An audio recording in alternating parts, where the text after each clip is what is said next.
Hello and welcome to the Big Match Theory on this special World Cup pod. I'm Mangesh and I'm joined by my dear friend Rohit. And together we are going to kickstart the World Cup season. Now, the world's biggest tournament is around the corner. It's happening in the United States for the first time after 32 years. And for Uh, the uh, uh, first, and Canada. oh, and Canada, and Canada. Rohit's hometown, by the way. So yeah, it's happening in. So let me correct myself. It's happening in the US, Canada, and Mexico. Right. And yeah, for the first time ever, there are about 1,000 teams, except India, of course, for the first time. But yeah, of course, I'm joking. There are total of 48 teams, and wherever the format changes, something unthinkable happens. So I remember in Euro 2016, nobody was giving Portugal a chance. And all of a sudden, despite not winning a single game in their group, they had 3 points after the group stage, and they won the Euros. And I mean, of course, the credit needs to be given to their manager in the final, Cristiano Ronaldo, who was doing such a great job of managing from the touchline. But yeah, before we move ahead, Rohit, how's it going? What's happening with you? And have you finally caught the World Cup fever? I think I have. The thing here is that again. The first game for Canada is next Saturday, and again, see, like Toronto and the suburbs where I am. It's not a soccer. It's not a Soccer, soccer soccer. town. It's not a football. It's not a footballing nation. Let's be honest. Yeah, But for the first time, like I'm seeing hoardings, I'm seeing even just people in a coffee shop really excited about soccer. I'm just calling it soccer for the American context, yeah, but they're really yeah. excited about the football World Cup. You see a lot of these, like just the other day I was driving down and I saw a couple of cars going by with the Spanish flag on the side. So for a country and a for Toronto as a city that is so heavily into say hockey or the Yeah, NBA yeah, and all of that, it's definitely catching up. So there are a lot of watch parties. There are a lot of bars that have already put stuff out there that we're going to have screenings. I don't know, Mangesh, if you follow a podcast called The Big Six. So it's like No, I don't. a bunch of content creators for the top six clubs, the Premier League clubs. They're actually visiting Toronto. They're going to have a big event. So it's Oh, most wow. definitely catching up. Yeah. And 1 week to go. Yeah. I cannot wait. Yeah, same, same. But just out of curiosity, what's your first memory of the World Cup? I mean, memory as in it could be goal, game, any image that flashes in front of your eyes when you think about World Cup. Do you have one? 100% do. So my first image or my first understanding of a World Cup was actually the 98 final. Because, I mean, both of us were what, 10, 11 years old or Yeah, whatever it was.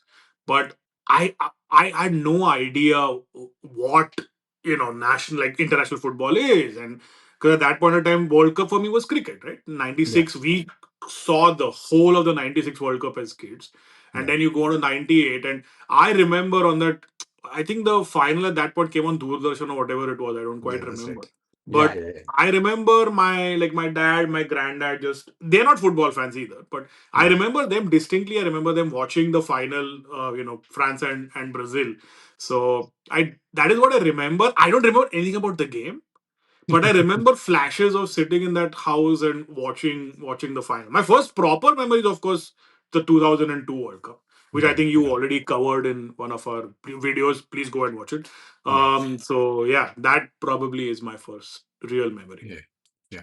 So if I mean, my first memory of the World Cup is, I mean, I distinctly remember, and for two reasons. It was Brazil versus Turkey from 2002 World Cup. They were in the, Mm. they played twice in the group stage and later in the semi-final. And of course, I watched both the games. And my first distinct memory of that game is Rivaldo's play acting. Of course, Oh Rivaldo was yeah, a of great course. player, but he was such. I mean, oh my god, he was being such a city in that game. It was absolutely ridiculous. It was fun to watch.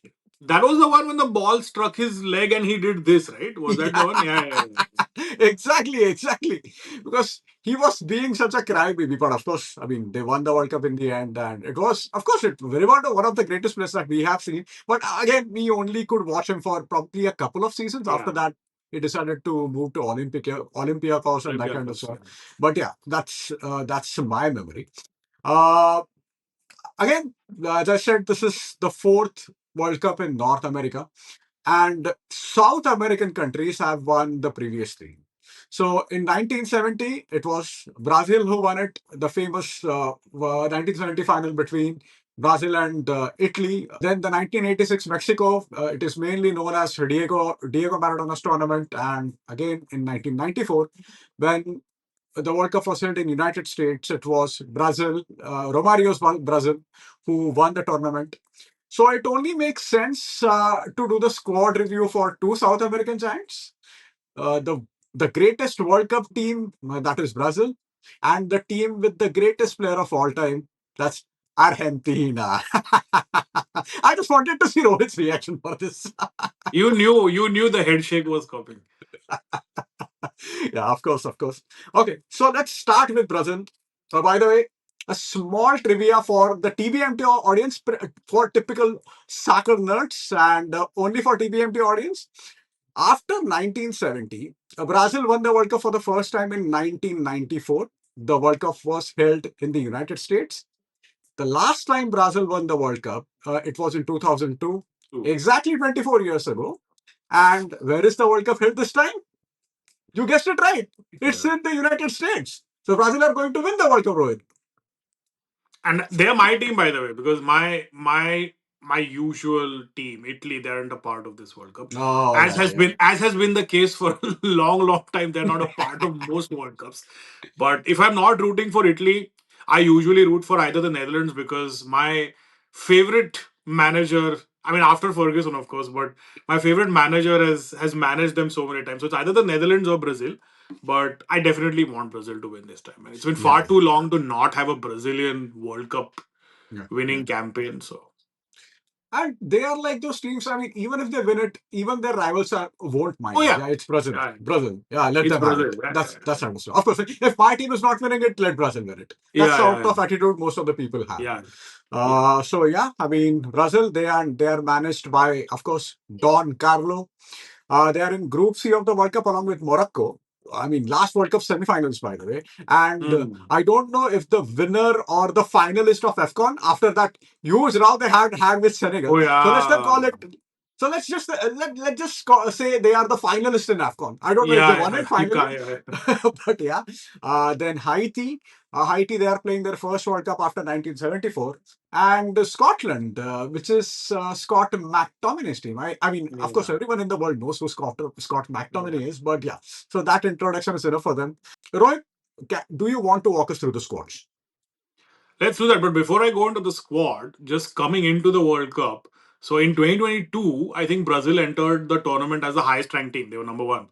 This time, they're I think the world's sixth best side. So this is the lowest ever ranking prior to a World Cup since FIFA sort of began compiling that list in 1992. So Oh, before we get into the squad, I don't think they're as well heralded or they're like among the favorites by any stretch of the imagination. yeah. So that's I think a good place to sort of start Hmm. even with their squad because again you talk about the Brazilian squad and I mean we'll get to it later but there is a massive hole is a massive circular hole right in the middle of the pitch for them, but Oh, we'll get to that later. of course. Um, let's maybe start with the goalkeepers, Mangesh. So I think you couldn't really get better than Allison and Edison. Yeah, As I mean, Allison obviously as I think the undisputed number one for Brazil at this point, yeah. and Edison and Plays of for a course small team in England. yeah, His name okay, yeah, I can't recall. smallest team, yeah. So you have Allison Edison and then you have, I think Weverton who plays in Brazil. Yeah, So yeah, you couldn't really ask for much more from a goalkeeping standpoint. yeah. By the way, he Um, is 38 and has just 11 caps. yeah, yeah, yeah. But yeah, I mean, but I think he's just one of those always on the fringes sort of like Yeah. that sort of a player. So yeah, not much to talk about in terms of goalkeeping. I think they are very well covered there. I think they have a decent defense. Moving on to the defense, I think they have a decent defense. So you look at, I mean, the centre halves, we both saw them in a.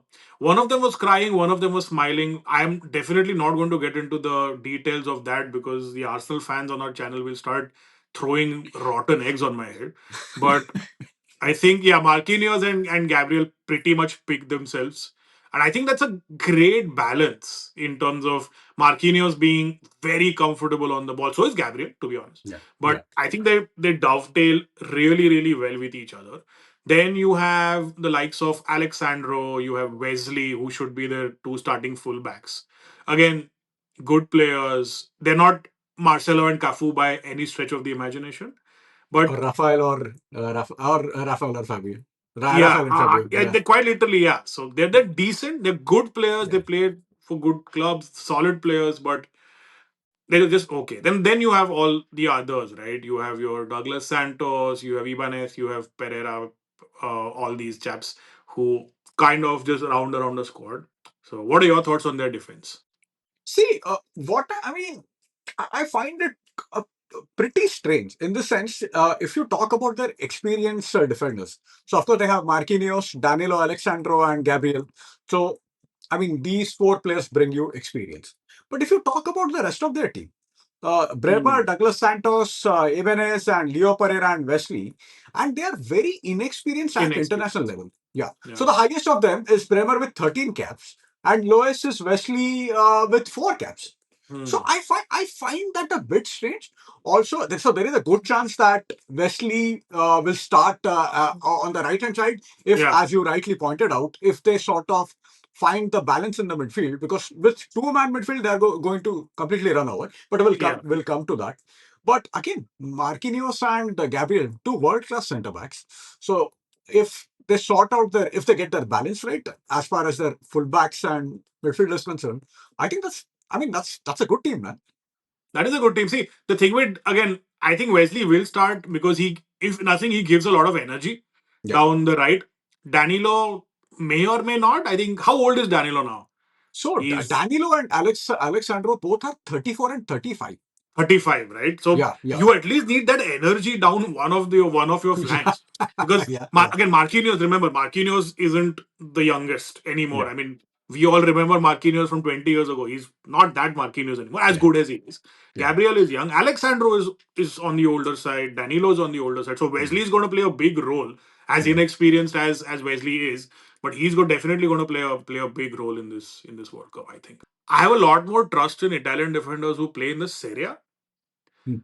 defenders, like sorry, Brazilian defenders who play in the Serie A. I have a lot more trust in that than some random dude that's just gonna pop up because we have seen that 7-1. We have seen how some of these guys defend when it is a completely attack minded team. I'm glad that they have more of these Catenaccio type, Yeah. players. They need that because I don't think I can watch another 7-1. But yeah, I how would you rank their defense? I'd give them like a 7 on 10 at max. I don't think I'll go much See, higher I than think, that. yeah, I mean, see, their goalkeepers are fantastic. Both Allison and Ederson are fantastic. But the thing about Allison is, I don't remember such a good but injury prone goalkeeper. How many Hmm. times he gets injured, man? I really don't Hmm. understand. So again, if he is fit, 7.5 out of 10 Yeah, should be good. It's a good defense, fantastic goalkeepers. It's a decent, and overall, of course we'll talk about the rest of the team. Overall, it's a decent squad, man. Only I think thing so. they need is balance. That's all. And we'll just come to that balance right away because that midfield is decimated. It's horrendous, Yeah, honestly. yeah, Because look at the options you have, right? You have Gimenez and Casemiro who pick themselves.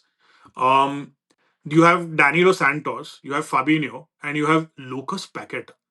That is it. that's it. In the past, so to give you a couple of very, well, I say interesting, but some very depressing facts for Brazilian fans. Brazil are the only South American side in this World Cup who suffered 6 defeats in qualifying. Yeah, And to put that into context, they've only lost 5 qualifying games over the past 20 years. yeah. So, and people sort of put it down to defense and them not having the Cafus and the Marcelos and the Roberto Carloses. I think it's more down to their midfield. Mm. Ancelotti, for God knows what reason, he is. I think he even said that and even tried that against Panama in the recent friendly. Yeah, yeah, He played a 4-2-4. yeah, How is the 4-2-4 going to work with Bruno Guimaraes and Casemiro, who's 34? yeah, yeah. So I think what Ancelotti wanted to do was he wanted to play that 4-4 game, the Testament, but Testament got injured. So and after in that Panama game, they of course they won that game 6-2, but it was sort Hmm. of game of two halves. So Wow, exactly.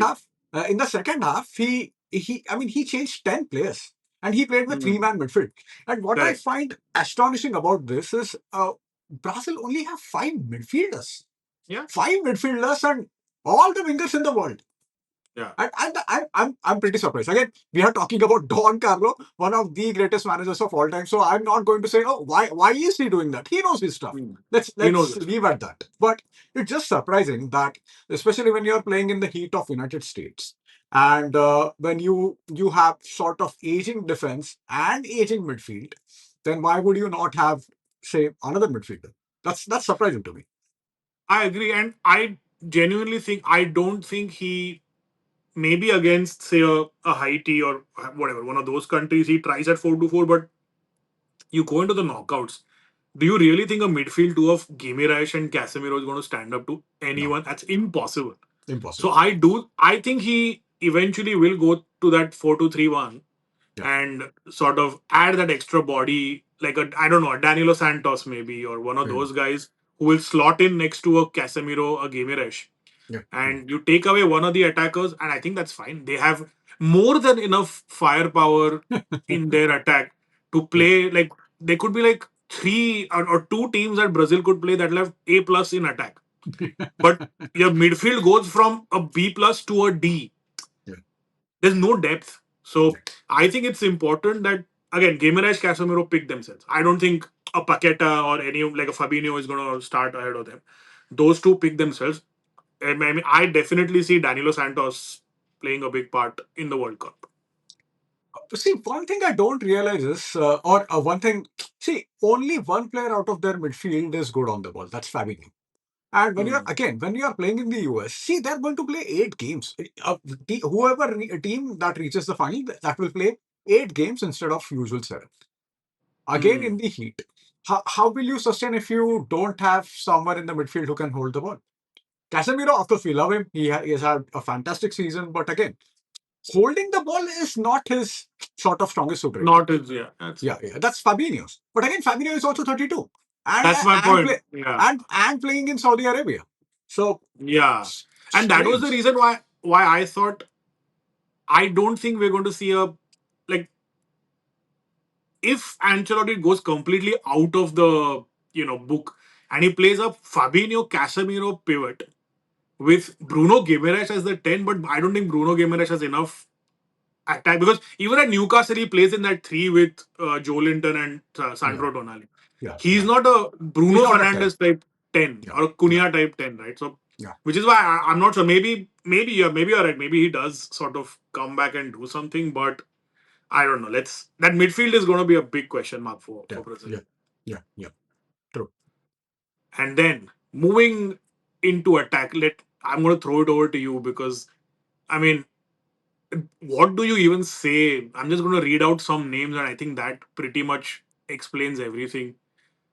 Neymar, Vinicius Junior, Rafinha, Mateus Cunha, Endrick, Gabriel Martinelli, Igor Thiago, and Luis Enrique. I mean What do you? they have the future Ballon d'Or in Mateus Cunha, so I think that will do for me. But I mean, do you think? But on a serious note, do you think Cunha will play a huge role in this World Cup? Not just I think so. because, yeah, I mean, he brings a different dimension to their attack, right? See, Vinicius and Rafinha, they pick themselves. That's not going to Yeah, change. yeah. But apart from them, when you have someone like Mateus Cunha, I think he gives you something extra. He's good at holding the ball. So at times, a lot of United fans, sort of those stat merchants, they criticize him, but he's excellent at holding the ball. He runs a lot. He's really talented. He can take a shot from From outside any the yeah. box from anywhere, right? I genuinely feel even if you say for against as you said against say Haiti, if he plays as number 10, I think he can still do Hmm. the job. So he brings that versatility in that team. Hmm. Of course, I'm not saying he's the best player in that attack. Right. It's going to be Vinicius. It's Vinicius and Rafinha. They pick themselves. That's going to Right. happen. But apart from that, even someone like Igor Thiago, who has had a fantastic season for Brentford, and Hyen, well, I mean, his name, of course, we pronounce his name as Ryan, but it's actually Hyen. I And don't know. yeah, Whatever. Hyen, yeah. You're I good with didn't even try. pronunciations. I didn't even try. Yeah, just Ryan. Yeah. Yeah, but both Thiago and Hyan both have two caps and both have scored a goal for Brazil, by the way. So, Hmm. maybe Ancelotti is trying to still sort out his lineup because after the Panama game, he said something like that. Yeah, I need to make some changes. Yeah. Yeah, yeah. And So, I think, sorry, good. no, go on, go on. No, I was going to say to your point, I do agree because look, at the end of the day, a World Cup is less about the team, more about the squad. Yeah, So to say that Cunha down the nine is great, but then to have an option like an Igor Thiago who's had such a brilliant season in yeah, the Premier League, that's great. Then you yeah, have a Hyan or whoever it is. So they're going to have to mix and match, right? Like yeah, I'll just go back to Italy 2006. So you had you had the likes of Vincenzo Iaquinta, you had Luca yeah, Toni, you had Del Piero, you had Totti. Everybody played a role. Everybody played a role. yeah, yeah, It doesn't have to be that just because Luca Toni was sort of the standout. It doesn't mean that. I mean, Italy wouldn't have made to the finals if Del Piero hadn't played. yeah, yeah, Italy wouldn't have. I remember Iaquinta playing a huge role. He was kind of like a battering ram sort of a player for the longest time for Italy. So, in terms of a squad, again, Vinny, Rafinha play. They always play yeah, because they're that good. And to have somebody like a Cunha, an Igor Thiago, they just give you so many different ways of playing. So yeah, I think it's quite good. But let me give you one piece of trivia, not trivia, but did you know Vinicius? How many goals do you think he has for Brazil? 30 something. He's got 48 caps. How many goals do you think he has? See, I know that he's criticized for not performing for Brazil the way he performs at Real Madrid. I am assuming over 25. 9. Are you serious? He has 9 goals for Brazil. That's it. 48 caps, Oh, 9 goals. So he has most definitely underperformed for Brazil. yeah, So this is, I mean, we all like. I like. If you were to ask me who's the standout player or who's the player to focus on, I'd say Vinny. But I'd also say Vinny because now is the time for him to perform. You're at the peak of your powers. You play yeah, for Real yeah, Madrid, the biggest club in the world. yeah, You're in a World Cup where the light is going to be shining really, really bright on you, and yeah, your competitor slash teammate has scored 2 hat tricks in 2 World Cups. So if you really want to be the man, you have to put in the sort of numbers and the performances that Mbappe undoubtedly puts for France. Like yeah, you can't yeah. even doubt that guy's output for France. So 100%. I am really intrigued to see if if Vinny really turns up, or if are we going to get the sulking Vinny who's going to blame everybody but himself. Yeah, and we also need to consider that because they have three huge injuries. First is Mm. Eder Militao, who can play on the Mm. right hand side, who can play a centre back, Yeah, yeah. Rodrigo, and Esteban. So Right. I think their manager Carlo Ancelotti is a huge fan of Esteban. And I mean, see, out of the squad, if I one takeaway is, as we discussed earlier, that I'm not really sure about the midfield situation. But again, Yeah. if there is one man who can sort it out, it's Carlo Ancelotti. So should we I, talk more about Carlo Ancelotti now? we should. I mean, literally one of. I think he'll go down as one of the top 5 greatest managers of all time. Yeah, yeah, He's done everything that needs to be done at a club level. He comes into here. So I think we spoke about him kind of being Arrigo Sacchi's assistant in '94, yeah, yeah, and well, in '94 he did see uh, his. I mean, the Brazilian team really get past his Italian team, and this time he's on the other side of the bench. Um, Again, see the thing with Carlo is he's got nothing to prove. Let's be honest, yeah, he's got nothing to prove to anyone. He's quite literally one of the greatest managerial minds of all time. 100%. Imagine him winning the World Cup. I know it's a long shot. I don't think Brazil will win the World Cup, but if that happens, he has a shout for being the managerial goat. Fair enough. Fair How do you go enough. past that? I mean, everyone likes Brazil and everyone loves Carlo. Yeah, I mean, I absolutely. find me a guy who doesn't like Ancelotti. Forget like doesn't love Ancelotti. Yeah, yeah. Who Everyone doesn't loves like this? Ancelotti. Everyone loves when the eyebrow goes up. He's been in that situation again and again during his Real Madrid days, during his Milan days. Of course, Milan team was different. They had leaders like Paolo Maldini and Nestas and Costa Cortas. But this Real Madrid team, just imagine what's happening with Real Madrid right now. Now that Carlo Yeah, has left. yeah. And to be honest with you, Brazil's situation right now is slightly similar to what their situation was in 2002. They were struggling in qualifiers. They Mm. sacked a couple of managers. I think they also had Luxembourg at the time, but they Mm. sacked him. Then Luis Felipe Scolari joined. Now they sacked, I think, 3 to 4 managers before Yeah. finally signing Carlo came Carlo in. Yeah. Ancelotti. Yeah. So he joined Brazil in 2025. He's only been there for 1 year, but he's cool as a cucumber. He doesn't. I mean, there is nothing. You will never see him unfazed, right? But I Mm. mean, he's always unfazed in every situation, right? So Yeah. yeah, man, And amazing, look at his amazing man. honors, man. I was just going through his honors. Yeah, As a player, he won the Serie A with Roma. He yeah, won it with Milan. He won 2 European Cups with Milan. As a manager, he won the Serie A with Milan, won the Champions League with Milan, won the Premier League with Chelsea. He won the French title with PSG. He won 2 La Ligas and yeah, some 6,000 Champions Leagues. He won it with Bayern Munich. Imagine having a World Cup on top of that CV. He can retire after the World Cup and he will be regarded as a managerial goat. I don't even yeah, have a doubt in my mind. Because I'll yeah, tell you one thing. One thing is, like, we talk about Pep and we talk about Fergie and all these guys as being amazing at, like, a Man City tenure of Pep is a goat, and even a yeah, Barcelona for that matter. Fergie, sure, at Man United. To do it with so many clubs yeah, and to do it with a national team is bizarre, yeah, because it just shows how adaptable you are as a tactician. It shows how adaptable you are as a person. yeah, yeah. So no, True. if there's one, if there's only two or three, I'll say, actually two. There are two people for whom I really hope Brazil does it. One is Ancelotti and one is Casemiro. Yeah, of course, Casemiro. That's it. Yeah, Yeah. All right. We still haven't talked about the huge issue, by the way. We haven't talked about Neymar. and that's a sign, isn't it? The fact Yeah, that Neymar hasn't even come up, it's a sign of where he is yeah, really in the pecking order. It's a yeah, good yeah, point.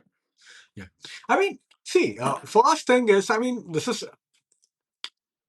if not for Carlo, if there was some other manager instead of Carlo, you can make an argument that Neymar is picked because of media frenzy, because of Hmm. pressure, because he couldn't deal with it, and that's a sort of lobbying.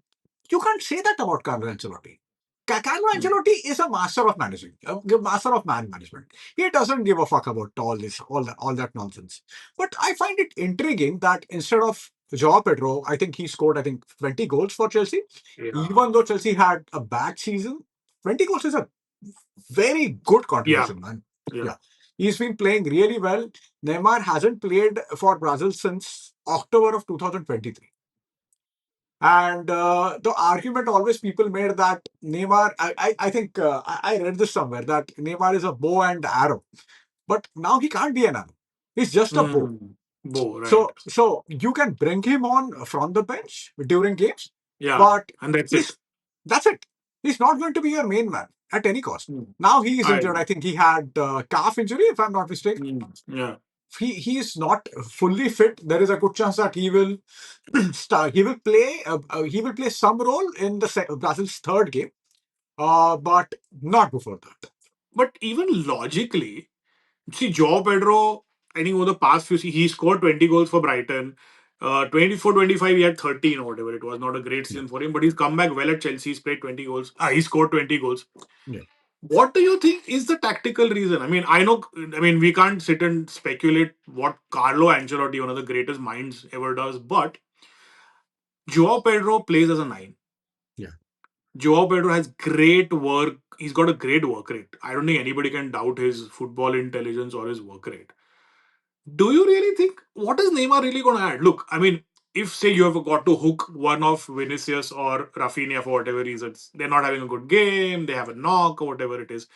I think Endrick sort of is a straight swap with Rafinha. Both left footers, both prefer attacking down the right. Endrick has been excellent for Leon. If Vini has to go off, you have Martinelli who could potentially come on. You have Cunha who, if say Igor Thiago is playing, Cunha can play down the left or whatever. Where a 34-year-old Neymar, who's probably going to be against right backs not half his age, but really, really young right backs at that. What is he going to add really? See, I don't know. I think one of the reasons, Neymar is extremely popular in Brazil squad. Yeah, So, see, he's going to play with players. Most of these players are his his friends, fans and his his friends, fans. friends and fans. Yeah. So he probably gives you a different kind of energy, adds different dimension to your team. So when you have someone like Neymar, and when a young kid is playing, and if he sees that, oh, if nothing happens, Neymar will come and help me out. So probably Mm. that is some sort of a psychological effect. Second, if Neymar contributes, even in sort of say in 50 minutes, 15 minutes cameo, that's going to be huge because Neymar Right. at his best can Oh, still change the game. Any game. yeah. He's Neymar at the end Yeah. of the day. He's Neymar. So maybe that could be one of the reasons. And I mean, I feel really sad for Neymar, to be very honest. Because when I think of Neymar's career, the first thing or the image that sort of flashes in front of my eyes is, if you recall that famous 6-1 game, Remontada, all of Mm. those guys Yeah. start talking about it after PSG. And in that game, there is this famous image where Messi is celebrating passionately that he normally doesn't do with that kind of passion. But actually, if you watch that game, the best player of the game was Neymar. Neymar. So Yeah. that game sort of uh, told him that you're never going to be the number one at Barcelona, and he decided to go to Mm. PSG. At the same time, Mm. Qatar, of course, had stake in PSG. They wanted to, they had already got the World Cup bid in for 2022, so Mm. they started investing heavily, and then you had that record-breaking transfer. I think that completely ruined Neymar. Neymar Mm. at Barca was fantastic. Fantastic. I completely get that Mm. he did not want to be in Messi's shadow. Again, it's we are. I always say that we are just morons on the internet. We should Yeah, not tell of footballers what course. they should and should not do. But at the same time, as fans or sort of football romantics, we always wonder, right, what could have been. And Neymar is Mm. one that, I mean, what could have been. That's one huge True, example. true, true. Yeah, yeah. Let's see. But to round off Brazil, Mangesh, your predictions. I don't know, man. I really don't know what's going to happen. So they are going to play tonight against Egypt, I think.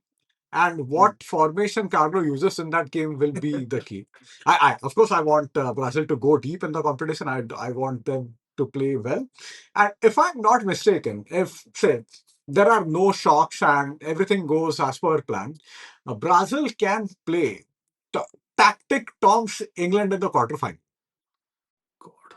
That if that happens, I hope they batter the shit out of England. And I'm going to give you anyone watching this video, please, if you really want to see me completely lose my shit, please watch when we do the England squad analysis because I have a lot of opinions about a lot of players in that squad. So this is a future plug. Yeah, true. But I mean, if we have, I really don't know. I hope they go deep. I hope they reach at least semifinals. But Yeah, it's same, see, same. of course, there are gaps. But it's not like other teams don't have gaps, and that Of happens course, with in every World Cup, right? We of always course. think that, oh my God, the team that wins the World Cup, they are going to do it. The sort of finish every Right, team, and right. that never happens. Every That's team fair. has gaps, and after the World Cup, after the end of the World Cup, we don't remember it. We don't So remember. That's I fair. don't know. No team is perfect at the World Cup, in my opinion. I agree with you.